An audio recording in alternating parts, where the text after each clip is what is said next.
चलिए question number 41 को देख लेते हैं। क्वेश्चन नंबर 41 की यदि बात करें तो 41 के ऑप्शन ए में लिखा हुआ है the police has arrested him, B की बात करें the police were arrested him, और सी की the police have arrested him, D में the police is arrested him. अब यहां समझने वाली बात जो लॉजिक काम करेगी ऑप्शन ए बी सी और डी को लेकर, कुछ वर्ड है याद रखिएगा, पुलिस, पब्लिक, पीपल,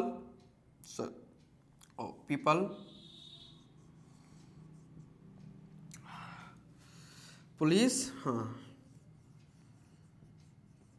कैटल, ये चार जो वर्ड्स हैं ये ज़्यादातर एग्जाम्स में पूछे जाते हैं। और ये जो चारों वर्ड हैं, ओके, ये जो आपको नज़र आ रहे हैं पुलिस, पब्लिक, पीपल, कैटल, ये ऑलवेज प्लूरल की कैटेगरी में आते हैं, ऑलवेज प्लूरल की कैटेगरी में आते हैं। अब ऑलवेज प्लूरल की कैटेगरी में आने का मतलब यह हुआ कि यदि किसी सेंटेंस में यदि इन चारों में से एक को भी सेंटेंस का सब्जेक्ट बनना पड़े तो सब्जेक्ट क्या हो चुका रहेगा, प्लूरल। और प्लूरल वर्ब के साथ हम लोग वर्ब कैसा यूज करेंगे, प्लूरल ही यूज करते हैं। तो सब्जेक्ट प्लूरल है तो वर्ब भी आपको कैसा मेंशन करना पड़ेगा, प्लूरल मेंशन करना पड़ेगा। यानी कि इनके साथ जो हमें वर्ब यूज करना है वह यूज करना है प्लूरल। अब ऑप्शन ए की बात करें, पुलिस तो लिख दिया हुआ है लेकिन यहां पर मेंशन किया गया हैज, होना नहीं चाहिए, कैंसिल कीजिए। बी की बात करें यहां पर वर्ड मेंशन किया गया, चलिए इसको सही मान के चलते हैं, फिलहाल सी की तरफ मूव करते हैं। सी में हैव मेंशन किया गया, इसको भी मान के चलते हैं। डी की बात करें तो यहाँ इज मेंशन किया गया, यानी कि डी नहीं होना चाहिए। प्लूरल वर्ब की डिमांड है। ए में यदि आप देखें तो वहां पर हैज यूज पुट किया गया है, डी में इज पुट किया गया है, बी और सी में बी वर है और सी क्या है, हैव यूज किया गया।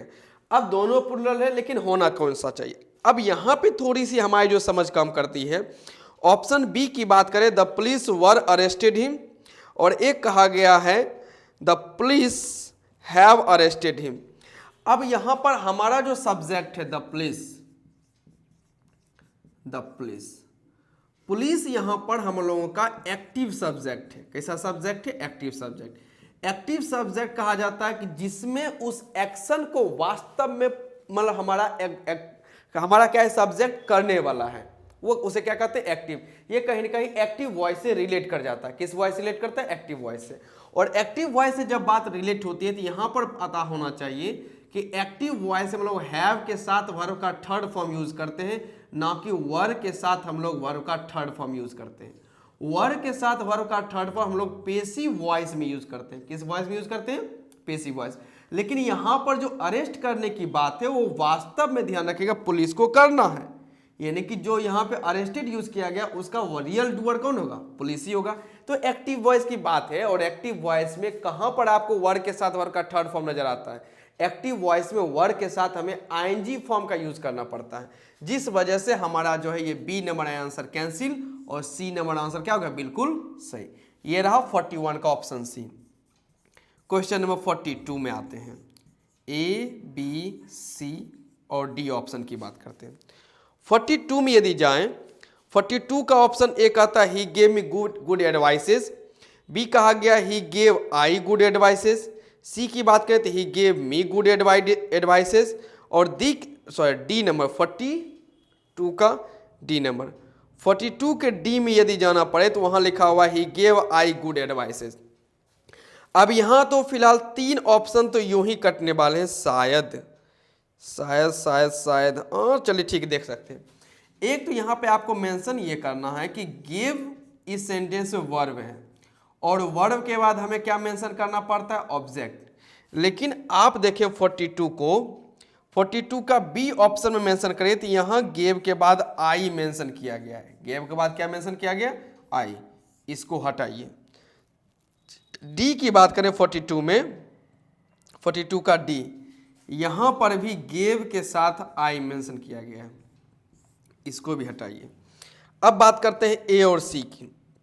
ए में कहा गया he gave me good advices, और सी की बात करें तो he gave me good advice. Me का प्रॉब्लम तो सॉल्व हो गया। अब रही बात एडवाइस, ADVICE एडवाइस। एडवाइस एक अनकाउंटेबल नाउन है। कैसा नाउन है? अनकाउंटेबल नाउन है। इसको काउंटिंग के प्रोसेस में हम लोग नहीं रख सकते हैं।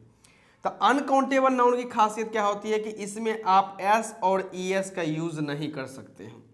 तो एडवाइस का एडवाइसेस तो करना नहीं चाहिए, लेकिन एक सिचुएशन बनता है कि यदि करना पड़े एडवाइस और एक जगह बात होती है एडवाइसेस, तो एडवाइसेस का वहाँ मीनिंग चेंज हो जाता है। जब आप एस लगाते हैं उसका मीनिंग आ जाता है इंफॉर्मेशन से लेकर। एडवाइस का मतलब आप किसी को सलाह देने का काम करते, ध्यान रखिएगा, इंफॉर्मेशन। और एडवाइसेस की बात होती है तो यहाँ पर बात होती है इंफॉर्मेशन को लेकर। तो यहाँ बात इंफॉर्मेशन की नहीं, बात किसकी? एडवाइस। तो ये एडवाइसेस वाला ऑप्शन तो फिलहाल कट जाना चाहिए। तो एडवाइसेस किस ऑप्शन में है? ऑप्शन नंबर ए में एडवाइसेस पुट किया गया है। तो इसकी कोई अभी यहाँ पर नेसेसिटी है नहीं, तो ये कैंसिल। रही बात कौन सा? सी। तो सी में क्या है? एक बार पढ़ लेते हैं ऑप्शन को। ही गेव मी गुड एडवाइस, बिल्कुल सही है। He gave me good advice, कोई एरर नहीं, यानी कि 42 का ऑप्शन सी। क्वेश्चन नंबर 43 को देखते हैं। 43 में कहा गया he thinks, sorry, he giving me thank, B में है ही गेव मी थैंक्स। सी की बात करें ही गेव आई थैंक, और डी की बात करें तो ही गेव आई थैंक्स। यहां पर वही बात होगा, option A B C D में आते हैं। गिव वही बात है, यहां पे वर्ब है, और वर्ब के बाद हमें क्या मेंशन करना पड़ता है? ऑब्जेक्ट। लेकिन आप यदि देखें 43 का ऑप्शन सी और डी, ऑप्शन सी और डी, यहां गेव के बाद यहां आई और यहां पर भी गेव के बाद आई, जो कि सही नहीं है। गिव वर्ब के बाद हमें ऑब्जेक्ट का फॉर्मेट यूज करना था, ना कि सब्जेक्ट का। तो सी और डी कैंसिल। ए और बी की बात करें, कहा गया ही गिविंग मी थैंक्स। अब आप ही बताइए ही के बाद गिविंग कैसे आ जाए? ही के बाद आपने कहा गिविंग मी थैंक्स, यानी आपने डायरेक्ट जो है वर्ब का आईएनजी फॉर्म यूज किया गया है। सब्जेक्ट के जस्ट बाद आप वर्ब का आईएनजी फॉर्म डायरेक्ट जनरली तो यूज कर नहीं सकते, यानी यह भी कैंसिल। बी और सी ऑलरेडी कैंसिल है, और ए अब कैंसिल हो गया, बचा क्या चीज? बी, यानी कि ही गेव मी थैंक्स। ये बिल्कुल क्या हुआ? सही। यानी 43 का ऑप्शन नंबर बी बिल्कुल सही। अब आते हैं क्वेश्चन नंबर 44 में। ए बी सी डी की बात करें। 44 में कहा गया he thinks he is the Napoleon, he thinks he are Napoleon. C, चलिए ठीक है। और सी बी में कहा गया है he thinks he are Napoleon. C की बात करें he is a Napoleon, D की बात करें नन ऑफ दिस। तो चलिए आप ही बताइए क्या आंसर होना चाहिए। चलिए सोच के देखिए। नेपोलियन के यहां पर क्या है? कंपैरिजन की बात की जा रही है, ध्यान रखिएगा। एक मिनट। चलिए 44 का ऑप्शन ए की बात करें, he thinks he is the Napoleon. B को तो ऑलरेडी पहले कैंसिल कर दिए, यहां ही के साथ आर मेंशन किया गया, जिसका कोई सेंस है नहीं। ही के साथ आर कैसे आएगा? हटाइए। अब आगे बात करें ए और डी में, तो नन ऑफ दीज का यूज किया गया है। डी में क्या है? नन ऑफ दीज का यूज करें। अब ए में क्या है?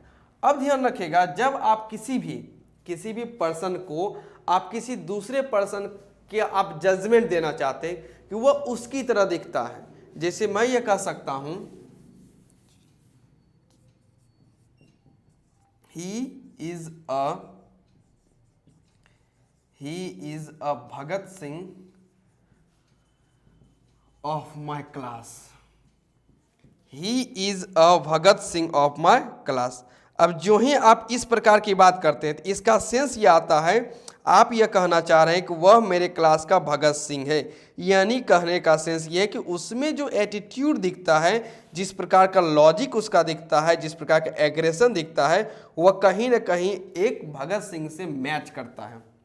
तो ऐसे सिचुएशन में हम लोग जो है वो जो नाउन यूज किया जाता है प्रॉपर नाउन, उसके पहले हम लोग उसको आर्टिकल लगाने का काम करते हैं, जिससे कि वो प्रॉपर नाउन ना हो, वो कॉमन नाउन की तरफ ट्रांसफर हो जाए।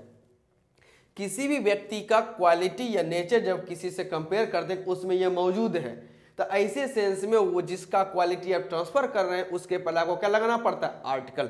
जैसे मैं भगत सिंह की कुछ क्वालिटी या कोई एक क्वालिटी मैं उस लड़के में देना चाहता हूं कि मुझे नजर आता है कि यह जो क्वालिटी है यह भगत सिंह से मैच करती हैं, तो ऐसे सेंस में भगत सिंह के पहले क्या लगाना पड़ता है, ए। यहां बात की जा रही है नेपोलियन की, नेपोलियन के पहले आपको ए लगाना चाहिए।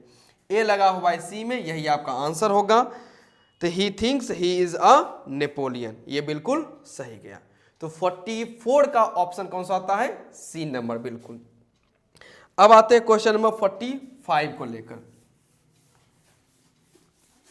45, अब 45 का ऑप्शन ए, बी, सी और डी को देख लेते हैं। 45 में कहा गया है she is wiser of the two, A में।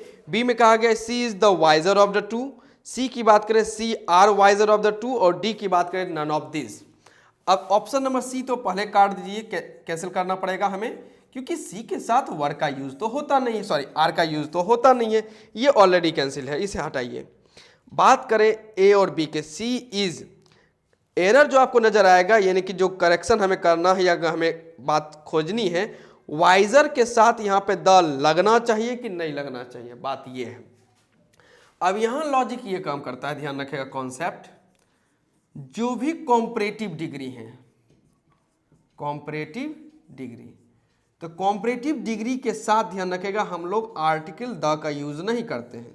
आर्टिकल द का यूज हम लोग करते हैं सुपरलेटिव डिग्री के पहले, जैसे मोस्ट ब्यूटीफुल या क्लेवरेस्ट आ जाता है, टॉलेस्ट, शॉर्टेस्ट, ऐसे में हम लोग क्या करते हैं, सुपरलेटिव डिग्री के पहले हम लोग लगाते हैं आर्टिकल द का यूज करते हैं। लेकिन कुछ कॉन्सेप्ट आ जाते हैं जिसको यहाँ पे तो मैं ज़्यादा समझा नहीं पाऊंगा, लेकिन जितनी बातें मैं समझा सकता हूँ उतनी बात मेंशन कर लीजिए कि कॉम्परेटिव डिग्री का यूज जब आप एक सिलेक्शन के प्रोसेस में आ जाते हैं, किस में आ जाते हैं, सिलेक्शन के प्रोसेस में, यानी कॉम्परेटिव डिग्री के बाद जब आपको ऑफ का यूज करें, किसकी यूज करें, ऑफ का यूज करें, तो ऐसे सिचुएशन में कॉम्परेटिव डिग्री के साथ आपको द बिल्कुल सही कहा जाता है। द प्लस कॉम्परेटिव डिग्री के साथ ऑफ का यूज किया जाता है, तो ये बिल्कुल क्या हुआ, सही। जहां पे ऑफ जो हमें सेलेक्ट करने की बात की जा रही है कि उन दोनों में से बात की जाए, उन दोनों सेलेक्ट, जैसे यहाँ पर बात करें तो यहाँ पर मेंशन किया गया she is wiser of the two, मतलब वह जो लड़की है उन दोनों में से वाइजर है, तो मतलब उन दोनों में से मैंने सी को क्या किया, सेलेक्ट किया है। जब आप दो में से या किसी में भी से किसी को सेलेक्ट कर लेते हैं तो सेलेक्ट करने के लिए वो एक खास यानी पार्टिकुलर स्पेसिफिकेशन में क्या बात कर लेते हैं, तो ऐसे सिचुएशन आपको क्या लगाना पड़ता है, आर्टिकल द। तो यहाँ पर आपको आर्टिकल द मेंशन करना पड़ेगा। तो आर्टिकल द है किसमें, बी नंबर में, द वाइजर की बात की जाएगी, तो ये बिल्कुल क्या हुआ, सही कहा जाएगा। तो ये हुआ एक, जब सिलेक्शन की बात करते हैं तब आपको कॉम्परेटिव डिग्री का यूज करना पड़ता है। एक बात आती है जब इस प्रकार की बात करते हैं, the more it gets, the more it wants. अब माइंड को लेकर एक बात की गई है कि the more it gets the more it wants. अब मोर जो है कॉम्परेटिव डिग्री, लेकिन यहां पर किया जाता है क्या चीज, द का यूज किया जाता है। जब आप किसी भी दो सिचुएशन की, जैसे कहने के लिए माइंड जो है इसको जितना आप ज्यादा देने की कोशिश करते हैं ये उतना ज्यादा और डिमांड करता है, तो जब साथ में बढ़ने या साथ में घटने की बात होती है तो ऐसे सिचुएशन में कॉम्परेटिव डिग्री के साथ हम लोग आर्टिकल द का यूज कर लेते हैं। जैसे कहा जाता है आप जितना ज्यादा दौड़ते हैं उतना ही ज्यादा आप थक जाते हैं। The more you run, the more you run कहा जाता है, द मोर यू टायर्ड, आप उतने ज्यादा क्या फील करते हैं, the more you feel tired, आप उतने ज्यादा टायर्ड फील करते हैं। ऐसे सिचुएशन में द का यूज कर लेते हैं। तो 45 का क्या हो जाएगा, ऑप्शन नंबर बी। अब 45 हो चुके हैं, बढ़ते हैं क्वेश्चन नंबर 46 की तरफ।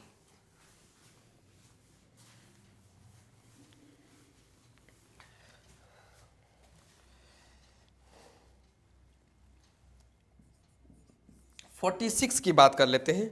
46 में कहा गया the mankind is facing a great danger, A. B की कही गई है कि mankind are facing a great danger. C में कहा गया mankind is facing a great danger, और डी में कहा गया नन ऑफ दिस। अब option A B C D, A B C D की बात करें। सबसे पहला बात आप यहां पर यह समझ लीजिए कि यहां मैनकाइंड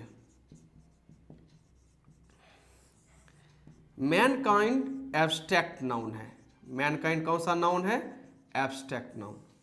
और एब्स्ट्रैक्ट नाउन के साथ हम लोग ध्यान रखेगा सिंगुलर वर्ब का यूज करते हैं। कौन से वर्ब का यूज करते हैं? सिंगुलर वर्ब का यूज करते हैं। अब सिंगुलर वर्ब के यूज करने की बात रही, ध्यान रखेगा, तो 46 का ऑप्शन नंबर बी ही, हाँ बी, यहां पे आर मेंशन किया गया, तो मैनकाइंड के साथ आर होना नहीं चाहिए, इसको हटाइए, हो गया ए नंबर कैंसिल। क्योंकि मैनकाइंड एब्स्ट्रैक्ट नाउन है, एब्स्ट्रैक्ट नाउन क्या होता है? सिंगुलर। और यह जो एब्स्ट्रैक्ट नाउन है इसके पहले आप आर्टिकल द का यूज नहीं कर सकते हैं, जनरली ध्यान रखेगा। कोई स्पेशल केस की बात हो तब आप यूज कर सकते हैं, ऐसे इसका यूज नहीं होते। तो द यहाँ पर होना नहीं चाहिए। तो देखते हैं किस में है, ए नंबर में यूज कर दिया गया है। ए में आर्टिकल द आने की वजह से यह कैंसिल हो गया। डी में तो नन ऑफ दीज है, नन ऑफ दीज का यूज किया गया। सी की बात करें, ध्यान रखेगा 46 के, man kind is facing a great danger, इसमें कोई दिक्कत नहीं, यानी 46 का सी। क्वेश्चन नंबर 47 में आते हैं। ए बी सी डी की बात करें, 47 में कहा गया अमन, 47 का A, Aman is not so thinner as Suman. B की बात करें, Aman are not so thinner as Suman. C की बात करें, Aman is not so thin as Suman. और डी की बात करें, नन ऑफ दिस। अब यह वही बात कंपैरिजन को लेकर है, एज और एज, या बात करें सो और एज, इनके बीच में याद रखिएगा हमेशा हमें पॉजिटिव डिग्री यूज करना पड़ता है।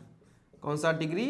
पॉजिटिव डिग्री यूज करना पड़ता है। जैसे यूज किया जाएगा टॉल, यूज किया जाएगा बिग, यूज किया जाएगा ब्यूटीफुल, ऐसे वर्ड यूज किए जाएंगे।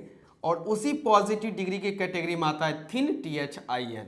और थिनर जो है वो थिन का ही कॉम्परेटिव फॉर्मेट आ जाता है। तो यहाँ पर मुझे कॉम्परेटिव फॉर्मेट चाहिए ही नहीं 47 में। तो 47 की यदि बात करें तो ए में सोचते हैं तो थिनर यूज नहीं होना चाहिए था, कैंसिल। बी में भी थिनर यूज नहीं होना चाहिए, कैंसिल करते हैं। सी की बात करें, ध्यान रखिएगा, तो सी में कहा गया अमन इज नॉट सो थिन, ये ठीक है, यहाँ पर सो थिन, यानी ऑप्शन नंबर सी बिल्कुल जा रहा है। डी की बात करें तो नन ऑफ दिस, ये तो इसका कोई बात ही नहीं, क्योंकि हम लोगों का ऑप्शन ऑलरेडी मिल चुका है।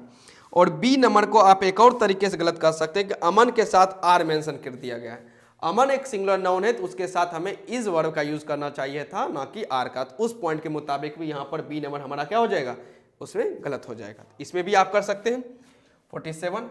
अब आते हैं 48 में। 48 का ऑप्शन नंबर ए कहता है कि he has been here since 2001। B की बात करें, ही आर हियर सिंस 2021। और सी की बात करें, he is here since 2001। D की बात करें तो he has here since 2001। Option A B C D. अब इतना याद रखिए, सिंस के बाद आप जान चुके हैं, सिंस के बाद हमें यूज करना पड़ता है point of time. Point of time मतलब एग्जैक्ट इंफॉर्मेशन मुझे चाहिए, एग्जैक्ट डेट, एग्जैक्ट ईयर चाहिए, वास्तव में कहाँ से शुरू हुआ, वो डेट मुझे चाहिए, वो तारीख मुझे चाहिए, वो समय मुझे चाहिए, वो इवेंट मुझे चाहिए, सिंस का यूज। और इसका यूज हम लोग दो टेंस में करते हैं। एक हम लोग कर सकते हैं प्रेजेंट परफेक्ट के सेंस में, और एक यूज करते हैं हम लोग प्रेजेंट परफेक्ट कॉन्टिन्यूअस में। प्रेजेंट परफेक्ट कॉन्टिन्यूअस में, दो में यूज किया जाता है, प्रेजेंट परफेक्ट और प्रेजेंट परफेक्ट कॉन्टिन्यूअस। अब इसमें देखते हैं किस में ध्यान है। सी नंबर में देखो तो ही इज की यूज किया गया है, इसका कोई लॉजिक नहीं है। प्रेजेंट परफेक्ट कॉन्टिन्यूअस में हैज हैव की बात होती है, जिसमें बीन के साथ वर्ब का थर्ड फॉर्म, या कहें तो हैज हैव के साथ वर्ब का थर्ड फॉर्म। यहाँ पर हैज और हैव के साथ चाहिए वर्ब का थर्ड फॉर्म, और यहाँ पर हमें चाहिए हैज और हैव प्लस बीन के साथ हमें चाहिए आईएनजी वाला फॉर्म, यानी कि वर्ब का फोर्थ फॉर्म। अब ए तो हुआ नहीं, तो सॉरी सी हुआ नहीं। डी की बात करें तो यहाँ पर सिर्फ हैज यूज किया गया है, हैज के बाद कोई वर्ब मेंशन नहीं है, डी नंबर कैंसिल। बी की बात करें तो बी में ही के साथ आर का यूज किया गया, ये तो बनता ही नहीं है, कैंसिल। ए की बात करें तो कहा गया he has been here since 2001, बिल्कुल सही, हैज बीन यहाँ पर मेंशन किया गया है। तो हैज तो ऑलरेडी मौजूद है हेल्पिंग वर्ब, और वर्ब के थर्ड फॉर्म को लेकर कौन है, बीन है, क्योंकि बीन जो है ये बी का सेकंड फॉर्म, बी का first form MR, second form was वर, और थर्ड फॉर्म क्या होता है, बीन। यानी ये हमारा आंसर क्या है, 48 का ऑप्शन नंबर ए बिल्कुल सही है, कोई दिक्कत नहीं है। चलिए क्वेश्चन नंबर आते हैं 49 की तरफ। इन सारी बातों को मेंशन कर लीजिएगा, सब नोटबुक में चाहिए। आपको याद है तो भी, नहीं याद है तो भी आप मेंशन कीजिए। मेंशन करना या नोट करना is a good habit for a student. Okay, चलिए क्वेश्चन नंबर 49 की बात करते हैं। 49 में क्वेश्चन जाना पहचाना लग रहा है। ए नंबर में कहा जाएगा ही रन्स फास्टली, बी की बात करें ही रन्स वेरी फास्टली, सी की बात करें ही रन्स फास्ट, और डी की बात करें नन ऑफ दिस। अब यहाँ पर आपको पहले समझाया जा चुका है फास्ट और फास्टली को लेकर। फास्टली जो वर्ड है डजंट एग्जिस्ट, यह एग्जिस्ट ही नहीं करता ही है, इंग्लिश में इसका कोई वर्ड ही नहीं है ऐसा, इसको हटाइए। अब इस बेसिस पर आए तो ए बी सी डी में हमारे लिए जो यहाँ पर ऑप्शन रखा गया है ए और बी, ए में यूज किया गया फास्टली, बी में भी यूज किया गया फास्टली, जिसकी कोई एग्जिस्टेंस है नहीं, यानी ए और बी कैंसिल। फास्ट एडजेक्टिव भी हो सकता है, फास्ट एडवर्ब भी हो सकता है। अब बात करें ऑप्शन नंबर सी की, क्योंकि डी में ये लिख दिया गया है नन ऑफ दिस, तो सी को कर के थोड़ा चेक करना पड़ेगा। ओके, चलिए इसमें देखते हैं। तो 49 की यदि सी की बात करें, यहां कहा गया है 49 का सी किधर गया, मैं बार बार खो जाता है, हाँ मिल गया। ही रन्स फास्ट, बिल्कुल सही, he runs fast. He subject है, सिंगुलर सब्जेक्ट है, वर्ब भी सिंगुलर यूज हुआ है, और फास्ट इस रन्स वर्ब के बारे में इंफॉर्मेशन देने का काम कर रहा है, और वर्ब के बारे में जो इंफॉर्मेशन देता है उसे हम लोग क्या कहते हैं, एडवर्ब, और फास्ट एडवर्ब हो सकता है, कोई दिक्कत नहीं है। इन्हीं का हमारा ऑप्शन क्या हो जाएगा 49 का सी।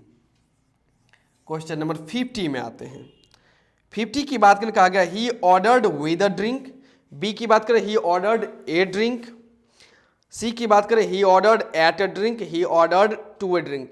ये at a drink, to, he ordered at a drink, to a drink का कोई सेंस नहीं बनता है, he ordered with a drink में नहीं चाहिए।